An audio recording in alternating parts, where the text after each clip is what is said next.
ଆମର ଆଗରୁ ଚଢିକି ଚିଆର କେ ଭାଙ୍ଗିବେ ଏବେ ସେ କଥା ନାହିଁ ଯେତେବେଳେ ଇଚ୍ଛା ହୁଏ ସଂସାର ଭିତରେ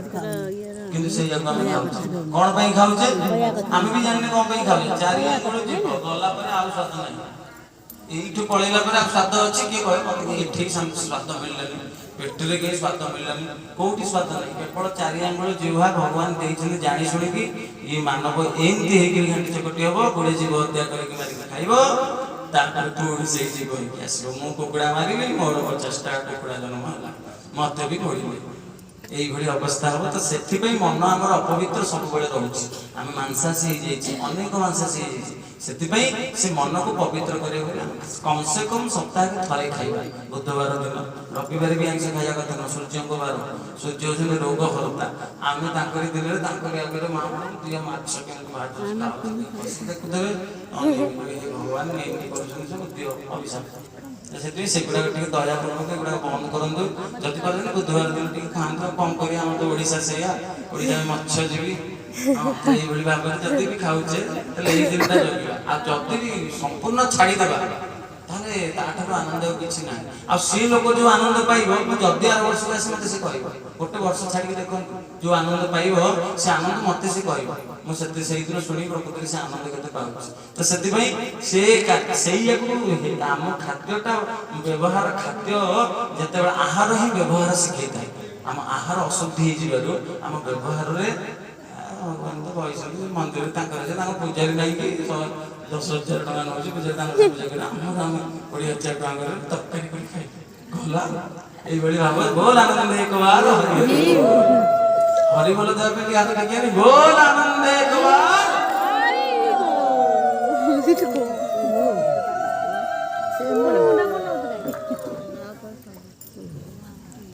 আচ্ছা বিশ্বকর্মণঃ সমবর্তদাগ্রে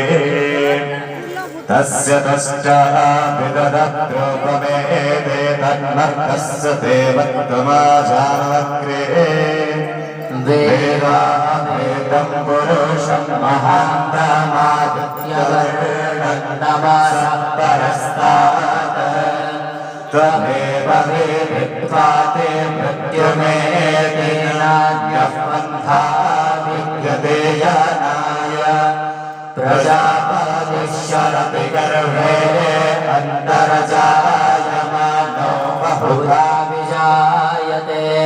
तस्य योनिं परिपश्यन्ते तस्मिन् हतस्तर्ववानान् विश्वा यो देवेभ्य आतपति यो देवानां पुरोहितः पूर्वो यो देवेभ्यो जातो नमो रुचाय ब्राह्मये रुचं ब्राह्मं जनयन् यस्त्वैवं ब्राह्मणो विद्यातस्य देवाशन्वशे श्रीशाते लक्ष्मीश्च पत्न्याः अहोरात्रे पार्श्वे नक्षत्राणि रूपमस्विनो व्यातम् इष्टन्देशानामुग्मादेशानः सर्वलोकं मारीशानः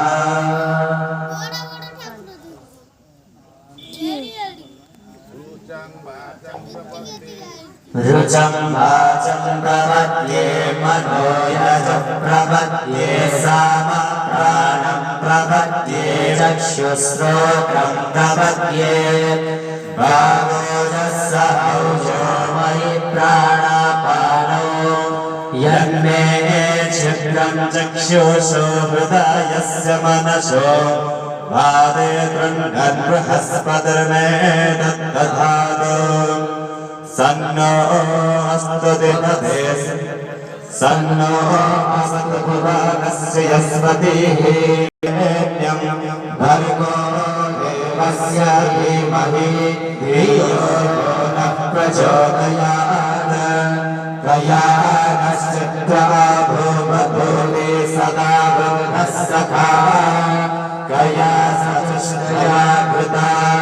कस्त्वाः सत्यो मदानामग्वशिष्टो मत्सलङ्घसः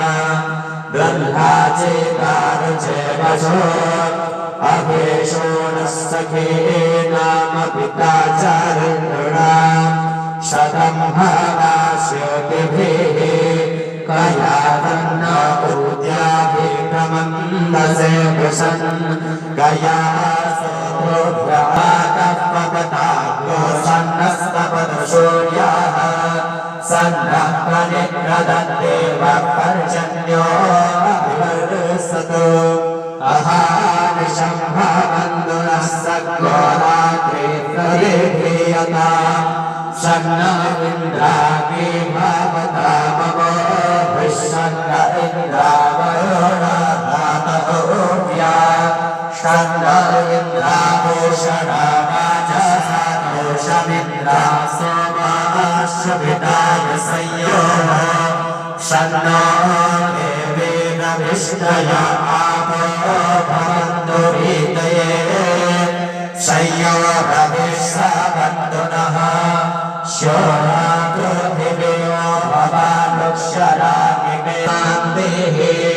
वनस्पतयः सान्तिवेवसान्तेः धृते रङ्गोहामामित्रस्याचक्षुषा सर्वाणि भूतानि समीक्षन्ताम् मित्रस्याहं चक्षुषा सर्वाणि भूतानि समीक्षे मित्रस्य चक्षुषा समीक्षामहे धृते रङ्गोहामा सन्दृशे जीव्यासं ज्योते सन्दृशे जीव्यासं नमस्ते हरसे शोचिषे नमस्ते अस्मर्चिषे अन्यानुस्ते अश्वत्थामन्दुहेतयः पावको अश्वभक्तो शिवो भव नमस्ते अस्तु विद्युते नमस्ते स्तन इत्नवे नमस्ते भगवन्नस्तु यतस्वश्वमेहासे यतो यतः समेहासे ततो नो अभयं कुरु सन्नः कुरु प्रजाभ्यो भयं नः पशुभ्यः सुविद्रियामोषधयः सन्तोर्विस्त्रियायुरस्ते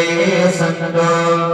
योऽस्मान् द्वेष्टियच्च भयं विष्मः तच्चक्षुर्देव हीनं पुरस्ताच्छुक्रमज्जराद अस्येव शरदः शतं जीवेम शरदः शतको शृणुयामः शरदः शतम् हरिः ॐ हिरण्यवर्णां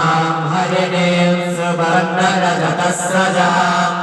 चन्द्रां हिरण्मयीं लक्ष्मीं जातवेदमावः तामहावः जातवेदो लक्ष्मीमनपगामिनीं यस्यां हिरण्यं विन्देयं गामस्वं पुरुषानहं हरिदासः प्रादुर्भूतोऽस्मि राष्ट्रेऽस्मिन् कीर्तिमध्यं ददातु मे क्षुत्पिपाशामलां ज्येष्ठां फलक्ष्मीयासयाम्यहम् अहो देवशमुर्भिश्च सर्वान्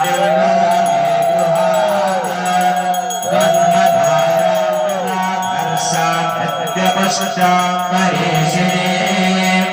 ईश्वरे सर्वभूतानां त्वामिहामः परेश्रियम् मनसा सत्यमाशेमहे पशूनामन्नस्य वैश्रेषायतायसः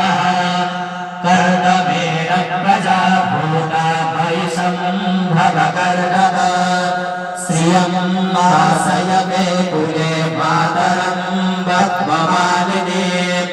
आवस्रुतं दुष्टिग्धा विचित्रे तव समे गृहे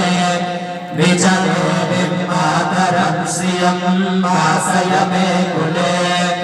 आद्रामुष्कर्णे पुष्ट्ये पिङ्गलां पद्ममालिनीं चन्द्राभिरन्मयीं लक्ष्मीं जातवेदो महावः यष्टिं सुवर्णां हेममालिनीं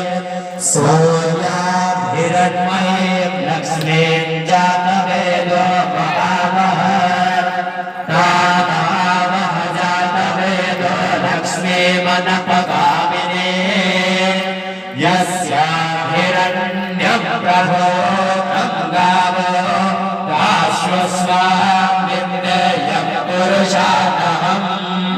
अश्वप्रयतो भूत्वा जुहुयाराज्यमन्वहम् शोकं पञ्चदशर्षं च श्रीकामः सततं जपे